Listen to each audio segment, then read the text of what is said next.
Well, the family of the youngest victim, Draylen Mason, issued a statement today thanking law enforcement who worked on the case. And they went on to say that today's events have brought some sense of closure, that Draylen has received justice, and that they can start to move forward with their lives. They also say that they can't wait to see him again in heaven. The 17-year-old was killed in the second bombing on Old Fort Hill Drive. The family's pastor is the one who released that statement. KXAN's Candy Rodriguez spoke to him tonight about Draylen and how he's doing. And Candy, what did he tell you? Well, guys, for the past 17 years, Pastor Gary Rinfo has led the congregation here at Corinth Missionary Baptist Church in East Austin. And two of those members included 17-year-old Draylen Mason and his mother. And he actually joins us live tonight. Come on over, Pastor, because he was here for weekly services and they just wrapped up. And I know we spoke earlier, and one of the things that you mentioned was Draylen was focused. Tell me a little bit more about him. Draylen was very bright, intelligent, gifted young man who had an awesome future ahead of him. Yes, he was focused. He would take the challenge sometimes to get involved in different activities, and he would excel.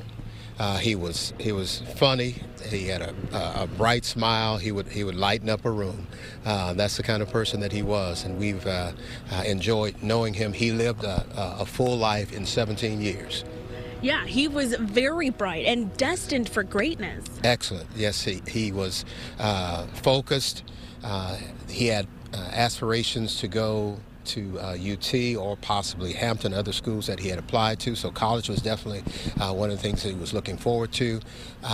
He wanted to, I think, look into medical science as one of his aspirations. So he had some things that he had on his mind, some goals that he wanted to accomplish, and I believe he would have done that. Yeah, definitely. And sadly, obviously, Draylen was one of two victims that were killed in the bombings. And there were 5 others that were hurt. However, you were talking about Draylen. When it comes to Draylen, he was ready always to help others, just to be there for everyone. Yes, he was. He participated a lot here at church.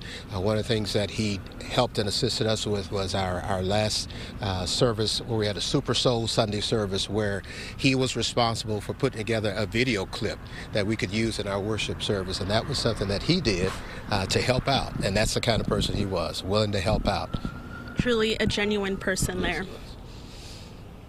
You could ask the pastor for us real fast. We're wondering how Draylen's mom is doing and what sort of counsel he's providing for the family. Yeah, Sydney, actually, we talked about that earlier. How is Draylen's mom? And you told me she's obviously recovering still.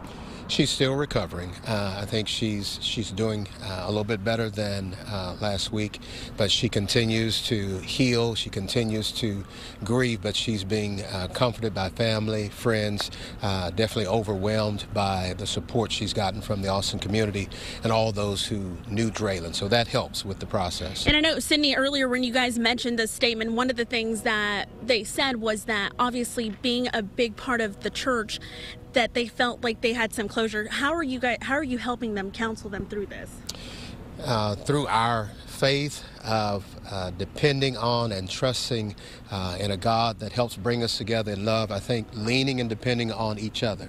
That's how we're going to get through it, and that's how we're helping the family to get through it. Thank you so much, Pastor. I'll send it back to you guys. All right, Candy, thank you so much. We really wish that family all the best, and a lot of people are praying for them tonight.